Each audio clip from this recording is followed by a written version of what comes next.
June 4వ తారీఖున ఆంధ్రప్రదేశ్ భవిష్యత్తును తెలియజేసే ఎన్నికల కౌంటింగ్ అనేది జరగబోతోంది. ఆ రోజు తప్పనిసరిగా ఆంధ్రప్రదేశ్లో ఎన్డీఏ గవర్నమెంట్ కూటమి రాబోతుంది. చంద్రబాబు నాయుడు గారు ముఖ్యమంత్రి కాబోతున్నారు. ఇది రాసి పెట్టుకోండి. జ్యోతిష్కులకి ఓపెన్ ఛాలెంజ్ చేస్తున్నాను.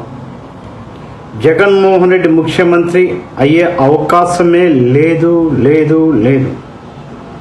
జగన్మోహన్ రెడ్డి గారు 2024 సంవత్సరంలో పదవీ చ్యుతుడు కావటమే కాక భవిష్యత్తులో అనేక కేసుల్లో ఇరుక్కునే అవకాశం ఉంది.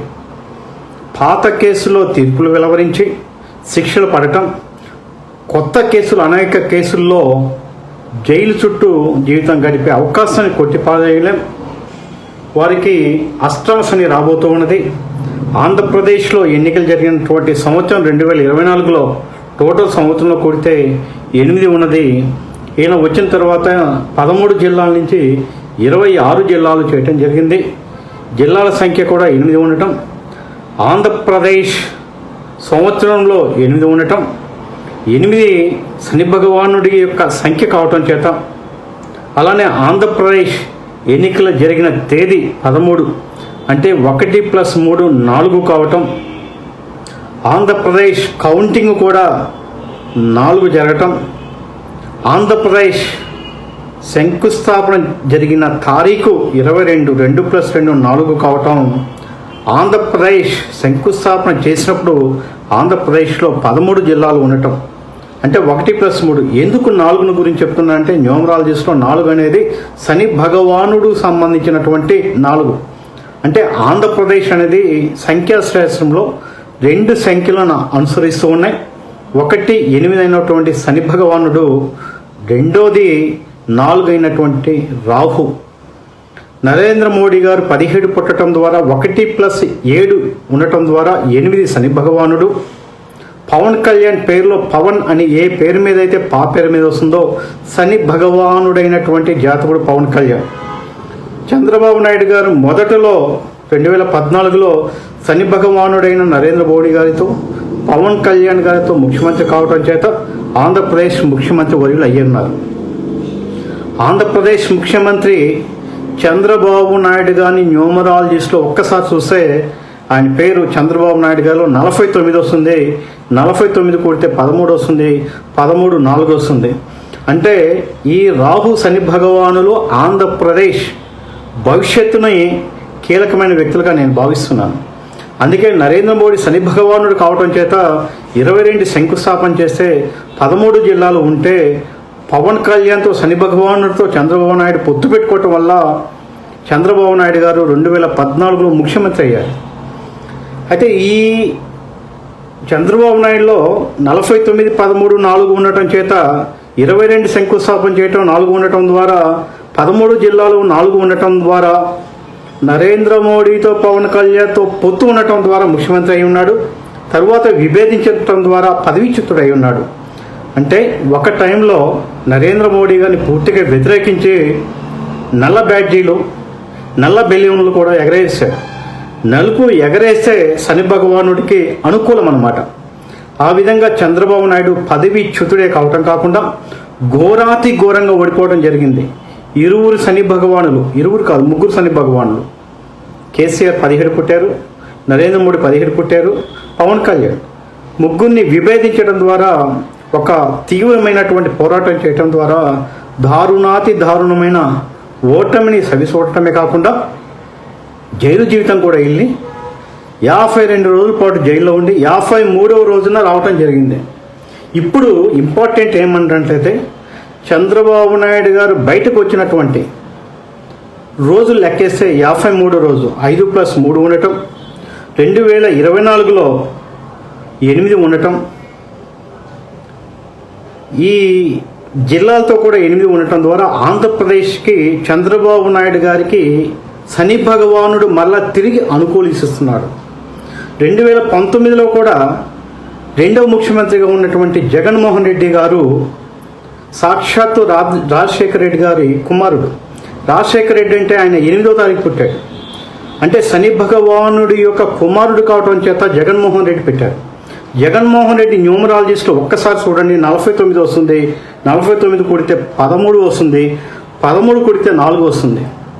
అంటే రాహు యొక్క ప్రభావం చేత శని భగవానుడు అనుకూలించటం ద్వారా రాజయోగ్యత జగన్మోహన్ రెడ్డి గారికి కలిసింది. అయితే ఒక్కసారి పదవులకి వచ్చిన తర్వాత ఆ వ్యక్తులు అహంకారకంగా కానీ లేదా ఆవేశంగా కానీ నేనే రారాజునన్న ఒక బ్రీత్ కానీ ఉండకూడదు. అందుకే రాజశేఖర్ రెడ్డి గారు 8వ తారీఖు పుట్టడం ద్వారా అనేక సుదీర్ఘకాలం ప్రయాణం చేయటం ద్వారా ఓర్పు నేర్పు ద్వారా ఒక మంచి నాయకుడు అయినప్పటికీ అహంకారం పరాకాష్ఠకి వెళ్ళటం ద్వారా అడ్రస్ లేకుండా ప్రమాదంలో కలిసిపోయారు. అలానే వాళ్ళ స్వయాన తమ్ముడైనటువంటి వైఎస్ వివేకానంద రెడ్డి గారిని కూడా 8వ తారీఖు పుట్టారు. ఎవరు చంపారో ప్రజలందరికీ తెలిసింది. అలా రాహు యొక్క శని భగవానుడి యొక్క ప్రభావితం ఉన్నటువంటి ఆంధ్రప్రదేశ్ని ఇరువురు కూడా రాహు ప్రభావమైనటువంటి వ్యక్తులు మాత్రమే ఆంధ్రప్రదేశ్ విభజన తర్వాత మొదటి ముఖ్యమంత్రి చంద్రబాబు నాయుడు గారు, రెండో ముఖ్యమంత్రి జగన్మోహన్ రెడ్డి గారు చేశారు. మళ్ళా మూడోసారి మళ్ళా తిరిగి మొదటగా చేసినటువంటి చంద్రబాబు నాయుడు గారు ముఖ్యమంత్రి కాబోతున్నాడు. ఎందుకంటే కేవలం జగన్మోహన్ రెడ్డి పైచాచికత్వం వల్ల, జగన్మోహన్ రెడ్డి అసూయ వల్ల, జగన్మోహన్ రెడ్డి అనుభవ రాహిత్యత వల్ల, జగన్మోహన్ రెడ్డి గారికి 151 సీట్లు వచ్చినారనే అహంకారం పరాకాష్ఠకి వెళ్ళటం వల్ల ఈ రాష్ట్రాన్ని దుర్మార్గంగా చేశాడు. ఈరోజు శని భగవానుడు కూడా ఒక ఉద్వేగం మీద ఉన్నాడు. శని భగవానుడు కూడా కోపోద్రికుడు అయి ఉన్నాడు. అందువల్ల 2024 సంవత్సరం సంబంధించిన 8 టోటల్లో ఉండటం ద్వారా 13వ తారీఖున ఎన్నికలు జరగటం ద్వారా 13 అంటే 1+3=4 రాహు యొక్క ప్రభావం చేత ఎన్నికలు జరిగిన తరువాత కౌంటింగ్ 4 ద్వారా చంద్రబాబు నాయుడు గారు ముఖ్యమంత్రి కాబోతున్నాడు. ఏ జ్యోతిష్యుల మాట అయినా నేను ఓపెన్ డిబేట్ అడి. భవిష్యత్తులో జగన్మోహన్ రెడ్డి చాలా భయంకరమైనటువంటి ఒత్తిడి గురి కాబోతున్నాడు. పదవీచ్యుతుడు కావటమే కాక చాలా భయంకరమైన ఒత్తిడి, జైలు జీవితం. ఏ ముఖ్యమంత్రికి జరగనటువంటి పరాభవం గౌరవ ముఖ్యమంత్రి గారికి 2024 సంవత్సరంలో స్వాగతం చెప్తూ ఉన్నాయి. ఆయన అష్టమ శని రాబోతూ ఉంది. శని భగవానుడు ఇప్పటికే కోపోద్రికుడు అయి ఉన్నాడు. తనకిచ్చినటువంటి పదవిని చాలా దారుణంగా పదవిని అనుభవించాడు. ఆంధ్రప్రదేశ్ ప్రజలు ఎక్కడ కూడా ప్రశాంతంగా లేరు. ఈరోజు ఉద్యోగస్తులు ప్రశాంతంగా లేరు, వ్యాపారస్తులు ప్రశాంతంగా లేరు, మహిళలు అంతకన్నా ప్రశాంతంగా లేరు. భూమి రాజధాని నిర్మాణం కోసం భూమి ఇచ్చినటువంటి రైతులు 2000 రోజులు ఘోషిస్తూ ఉన్నారు. 186 మంది పైచీలకు మరణం చెందారు.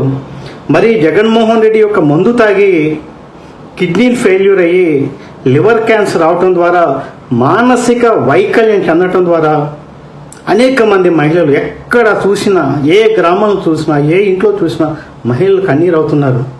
అంతేకాదు ఈరోజు తల్లి తోబుట్టువులు ఇద్దరు కళ్ళంటి కన్నీళ్లు పెట్టి ఈరోజు అన్నగారిని శపిస్తూ ఉన్నారు. అంటే భగవంతుడు కూడా జగన్మోహన్ రెడ్డిని కాపాడలేరు. 2024లో ఖచ్చితంగా పదవి రాదు.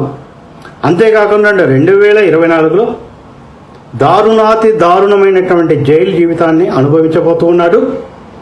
కొత్త అనేక కేసులు అష్టమ శని వల్ల అనేక కేసులు చుట్టుముట్టబోతూ ఉన్నాయి. పాత కేసుల్లో తీర్పు రావటం చేత వైఎస్ఆర్సీపీ మొదట చివరి ముఖ్యమంత్రి కాబోతూ ఉన్నాడు. 20 ఏళ్ల పాటు ముఖ్యమంత్రిగా ఉండవలసిన జగన్మోహన్ రెడ్డి తన పొగరే, తన అహంకారమే, తన నేనే మోనార్క్ తనమే, నేనే రారాజునని భ్రమించి, నేనే ఆంధ్రప్రదేశ్ అనే ఈ రాష్ట్రానికి ఒక సింహం అని ఒక భ్రమించి తన పతనాన్ని తనే కొని తెచ్చుకున్నారు. ఈరోజు కష్టకాలంలో నిన్ను దీవించడానికి నీ తల్లి లేదు, తోబుట్టువైనటువంటి చెల్లి లేదు, చెల్లి సమానమైనటువంటి బాబాయ్ కూతురు లేదు. ప్రభుత్వాన్ని నమ్మినటువంటి అనేక మంది మహిళలు లేరు. అందుకని జగన్మోహన్ రెడ్డి చాలా దుందుడు వైఖరి చేశాడు, చాలా దుర్మార్గం చేశాడు. ప్రజల సొమ్ముని సలహాదారులకు 100 కోట్లు దారాదత్తం చేశాడు. సన్నాసులైనటువంటి పనికి మాలినటువంటి వ్యక్తులు ఇంచుమించుగా జగన్మోహన్ రెడ్డి చుట్టూ ఒక 8 మంది, రోజా గారు కావచ్చు, 17 పుట్టింది మహాతల్లి, కొడాలి నాని కావచ్చు, లేదా బందా నాని గారు కావచ్చు, లేదా నెల్లూరు వ్యవసాయ శాఖ మంత్రులు కావచ్చు, సాక్షాత్ అసెంబ్లీ స్పీకర్ కావచ్చు, మీ దగ్గర ఉన్నటువంటి చుట్టూ ఉన్నటువంటి ఈ వ్యక్తులు దుందుడుకు స్వభావం మీద అసెంబ్లీ పవిత్రతను దెబ్బతీసే విధంగా ఒక భూతు పురాణంతో ఉండటం ద్వారా జగన్మోహన్ రెడ్డి యొక్క జీవితం 2024లో దారుణాతి దారుణంగా ఉండబోతుంది. ఓటమి సవి చూడబోతూ ఉన్నాడు. మళ్ళా ఓపెన్గా వేణు సార్ అనుకుంటాను, వేణు మాస్టర్ గారు న్యూమరాలజిస్ట్లో, నేను కూడా న్యూమరాలజిస్ట్లో గత 10 సంవత్సరాలుగా న్యూమరాలజీ ఉందా లేదా అని ఒక శాస్త్రోధికంగా ప్రయోగం చేస్తున్నాను. వృత్తిరీత్యా న్యాయవాదిని అయినప్పటికీ విభేదించే బదులు తెలుసుకునే క్రమంలో నేను వచ్చాను.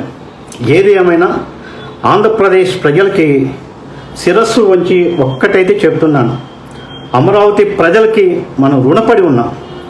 ఒక్క అంగుళం కోసమో, ఒక్క సెంటు కోసమో, ఒక్క గజం కోసమో కోట్లకు వచ్చే అన్నదమ్ముల మీద వైవిధ్యం చేస్తున్నటువంటి ఈ తరుణంలో, ఈ రోజుల్లో ఒక రాజధాని నిర్మాణానికి 1000 ఎకరాలు రాజధాని కోసం ఇచ్చారు. రాజధాని అభివృద్ధి చెందితే రైతులు బాగుండటమే కాకుండా రాష్ట్రం బాగుంటుంది. ఎకరా ఇస్తే 1300 గజాలు వాళ్ళకి ఇస్తే 2500 గజాలు పైచీలకు అమరావతి రైతులకు ఇస్తున్నారు. అలాంటి ప్రభుత్వాలను నమ్మించినటువంటి రైతన్నల కంట కన్నీరు పాలకుడికి శుభం జరగదు. అలానే 2024లో మద్యాన్ని నిషేధించే ఎన్నికలు వస్తామని మహిళలను నమ్మబలికి జగన్మోహన్ రెడ్డి బ్రాండ్ మందు తాగినటువంటి రాబోయే 10 ఏళ్లలో ఇప్పుడు తాగిన మందు 80% మంది మగజాతి ఉండే అవకాశం లేదు ఆంధ్రప్రదేశ్లో. ఇది వాస్తవం. అంటే ఆంధ్రప్రదేశ్లో 35 ఉన్న ఇల్లు భవిష్యత్తులో ఉండే అవకాశం లేదు. అంత దుర్మార్గమైన పాలన చేశారని చెప్పడానికి ఆ విధంగా చేస్తున్నా.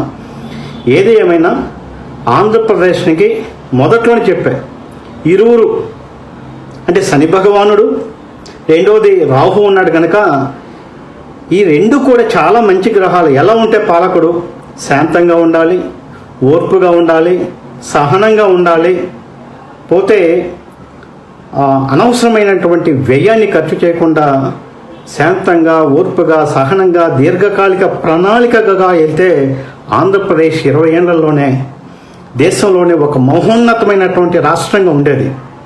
కానీ పాలకుడు రాహు శని ప్రభావం చేత ఉన్నటువంటి వ్యక్తులు ఆవేశమైన నిర్ణయాలు కానీ, అసూయ నిర్ణయాలు కానీ, ఎదుటి వ్యక్తిని లేకుండా తుదముట్టించేద్దామనే దుర్మార్గమైన ఆలోచనలు కానీ, తన చుట్టూ ఉన్నటువంటి తల్లి చెల్లి చెల్లి సమానమైనటువంటి మహిళలను కన్నీరు పెట్టిస్తే ఈ శని భగవానుడే మళ్ళా జైలుకు పంపిస్తాడు.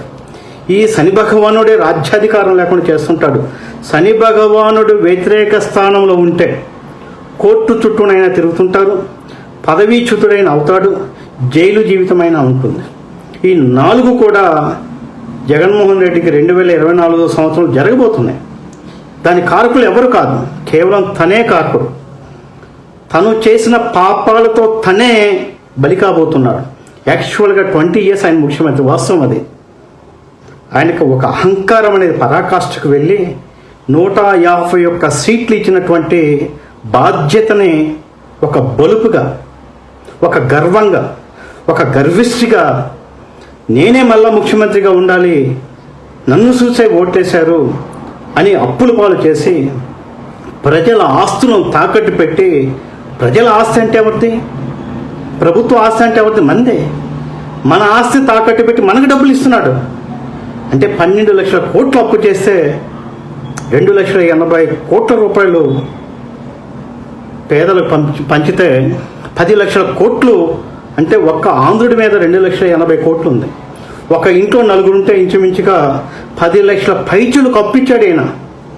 అందుకని ఏది ఏమైనా ఆంధ్రప్రదేశ్ జూన్ 4 తర్వాత మంచి పాలన వస్తుందని ఆశిస్తున్నాం అన్న. మరొక్కసారి జగన్మోహన్ రెడ్డి గారు వచ్చే అవకాశం లేదు. తను నిర్ణయాలతో తను తీసుకున్నటువంటి గొంతులో తను పడబోతున్నాడు.